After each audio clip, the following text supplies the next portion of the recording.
revolution. This is how we Sean Hannity. The new Sean Hannity Show. More behind-the-scenes information on breaking news and more bold, inspired solutions for America. Stay right here for our final news roundup and information overload in the final hour of the Sean Hannity Show. I always tell young people in particular, do not say that nothing's changed when it comes to race in America unless you lived through being a black man in the 1950s or 60s or 70s. It is incontrovertible that race relations have improved significantly during my lifetime and yours, and that opportunities have opened up, and that attitudes have changed. Yeah. That is a fact. What is also true is that the legacy of slavery, Jim Crow, discrimination in almost every institution of our lives, that casts a long shadow. And that's still part of our DNA. That's passed on. We're not cured of it. Racism. We are not cured of. Clearly. And it's not just a matter of it not being polite to say nigger in public. That's not the measure of whether racism still exists or not. It's not just a matter of overt discrimination. Societies don't overnight completely erase everything that happened 200 to 300 years prior. All right, that's the president using the N-word. We have the ongoing debate, of course, of the Confederate flag issue, but a lot of questions that remain unanswered at this time. When is Hillary going to explain away Bill Clinton signing a law that honored the Confederate flag? Even Paul Begala says she needs to answer that question. She went to address racial issues in Ferguson, Missouri yesterday. Everybody kept saying, excuse me, girl, you're 10 months too late. That's a quote of somebody in the newspaper today. That's what he said. I thought it was funny. We have Bill Clinton's country club ban black people. Slick Willie. Where did I get this from? Oh, that right-wing conspiracy newspaper, the New York Times. I'll read from the New York Times. The Country Club of Little Rock, where Bill Clinton has played golf several times a year since he became the governor, sits on a graceful hill in an exclusive neighborhood called the Heights. It's green, sloping down to the Arkansas River. Opened just after the turn of the century, it recalls an older South in many ways, including its membership. 500 white men and women. They admitted women, but blacks need not apply. And the New York Times goes on. Last week, Mr. Clinton, in his quest for the Democratic presidential nomination, seemingly wrapped up, found himself under fire for playing at the club, and he quickly admitted he had made a mistake, and he vowed never to play there again until it was integrated. A guy asked me to play 9 holes of golf. He said it was the only place we had time to play, and I shouldn't have done it, Clinton said. I guess Arkansas just has one golf course. I guess there's no other golf courses in all of Arkansas. The New York Times goes on, but he did not explain why he had played at the club for years, despite its all-white membership. A spokesman in Arkansas was asked that question. He said no one ever complained about it before. No one complained about it. Anyway, Clinton's mea culpa is not to diffuse the criticism. His chief rival, Edmund Brown, Jr. of California, said even George Bush wouldn't dare play golf at an all-white golf club.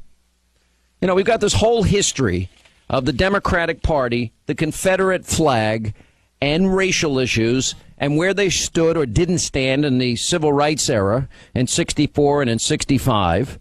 The first flag of the Confederacy, we can go back all the way to 1861 and until 1863. And the Stars and Bars showed up. The Confederate battle flag, that's the best known Confederate flag, was the battle flag. The familiar Southern Cross carried by Confederate troops. And then you got all other flags, et cetera, et cetera. But now in South Carolina, that became a decision of Democrats to put that flag up. As a matter of fact, a Republican tried to get rid of it and did for a short period. Anyway, joining us, we also have apparently on the Internet, they are now banning sales of the Confederate flag, but those sales are skyrocketing in the wake of a push to ban it. Retailers have banned the Confederate flag, but we're now seeing that rap music that uses the N-word is not being banned. The N-word being used by the president apparently is not banned either. Anyway, joining us to discuss all of this, we welcome to the program Horace Cooper. He's an adjunct fellow at the National Center for Public Policy, co-chairman of the Project 21 National Advisory Board, and Brian Claypool, civil rights attorney, and he has been an arbitrator in more than 100 cases. Welcome, both of you. Hey, Sean. Thanks for the program. All right, let's talk about the Clintons' history here. Let's talk about Bill Clinton signing a law that honored the Confederate flag. Hillary hasn't mentioned that. Let's talk about him playing golf at a golf course that didn't at the time allow black people as members. What are your thoughts there, Brian? Well, I think I agree with you on this one. I think it's hypocritical of the Clinton family to be endorsing the removal of the Confederate flag, for Hillary to be going to Ferguson, Missouri, if she in fact signed a law that endorsed it, and Clinton is really ratifying racism by attending an all-white country club. I agree with that, but the thing that I don't agree with is the postulation that we should not remove the Confederate flag. I'm not saying we shouldn't remove it. I didn't even take a position. I'm saying I don't have a problem removing it at all. I agree with you, because I think it's time for politicians to walk the walk. You know what's funny about it is But you know what bothers me, Brian? This is not a Republican problem, and it's now somehow become a Republican candidate problem. Democrats put that up. Republicans in the early 1960s, they were voting for the Civil Rights Act and the Voting Rights Act that, let's see, Robert Byrd and Al Gore's father and Southern Democrats were voting against. So this is a Democratic problem, and that's my point. I wish I could disagree with you on this. I agree this time. I think it's purely hypocritical. Yeah. Well, I think it's more than hypocritical, Sean. The problem, as I see it, has been that there is a long legacy among Democrats of using racial division for their own political gain. If setting back the interests of black America helped and promote the interest of their party, they were willing to filibuster the Voting Rights Act. They were willing to filibuster the Civil Rights Act. A lot of people don't remember, but Richard Nixon, as vice president, helped to craft the first Civil Rights Act. And in fact, that's where we got the Civil Rights Division from the Justice Department. But it was Democrats who worked as assiduously as they could. And they did it not really because they believed what some in America believed, that there were differences that you could measure by race.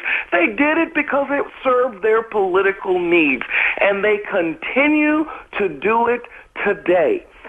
She was the senator, Hillary Clinton, from New York State, and yet their voting rules are very restrictive, they're very limiting, and despite that, she comes out when she campaigns and she says in Texas, we're going to have to change these rules in Texas so that black Americans can vote. She does these things, and other Democrats do these things to exploit them. Ernest Hollings put that flag up for his own political purposes.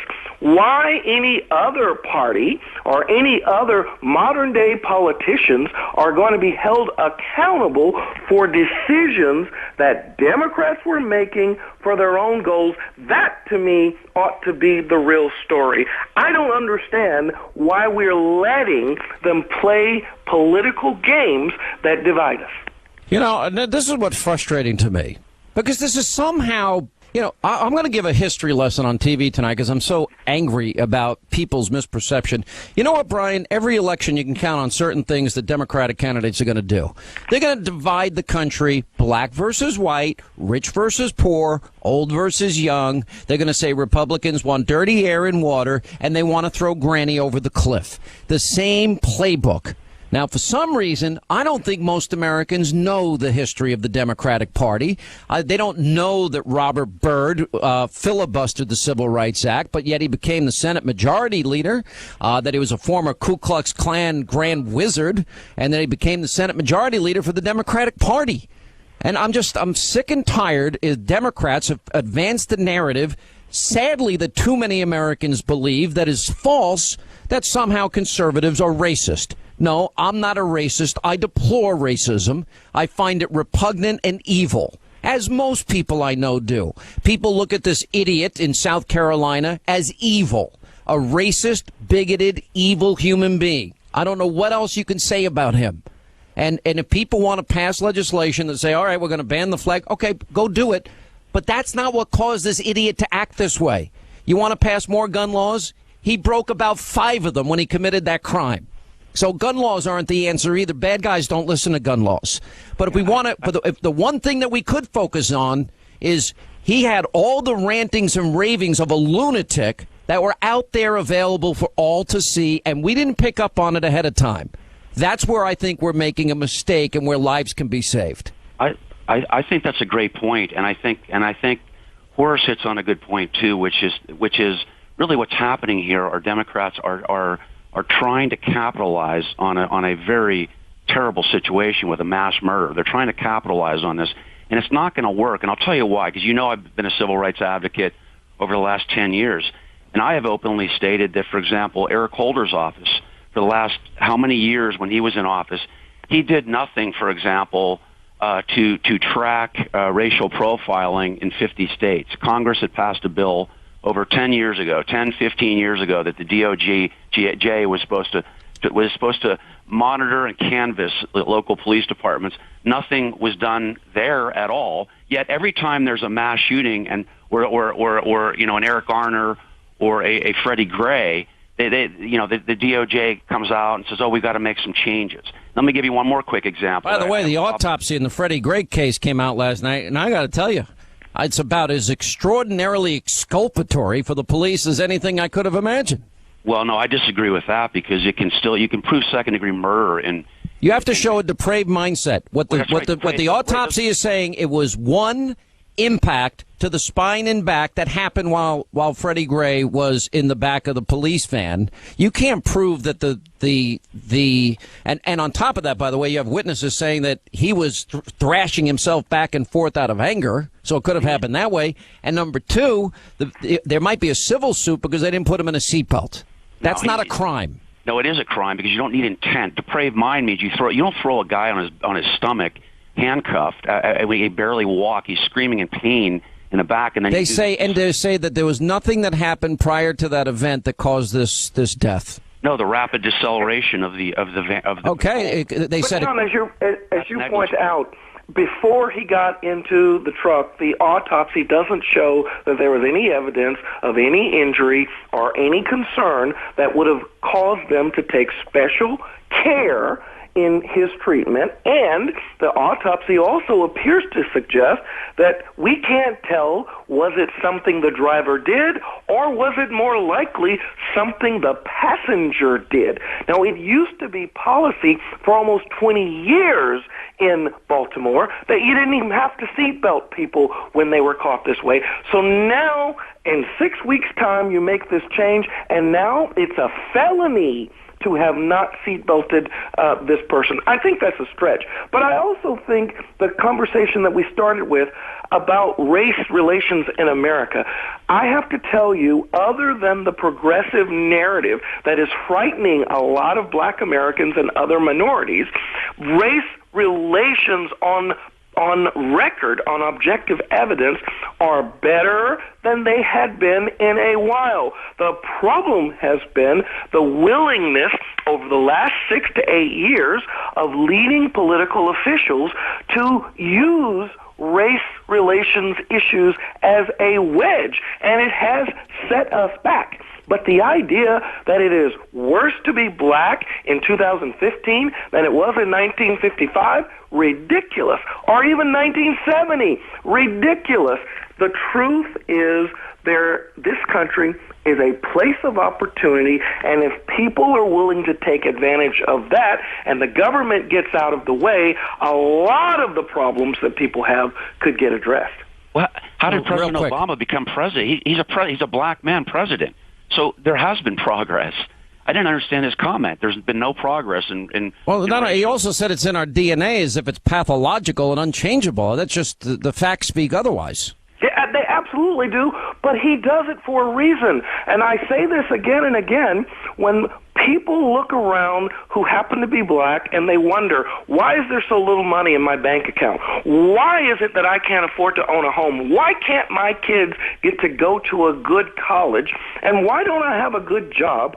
What these progressives turn around and say, ignore the destructive economic policies that we have put in place, and just remember that it is the white racist unicorn. In fact, if we just ban this Confederate flag, you'll be amazed at all of the great things that are going to happen. It is a deception, it's cruel, it's cynical, and it's yet again an example of how today's Democrats are no different than yesterday's Democrats. They I got to leave it here, guys. For their own purposes. All right, I appreciate your time, both of you.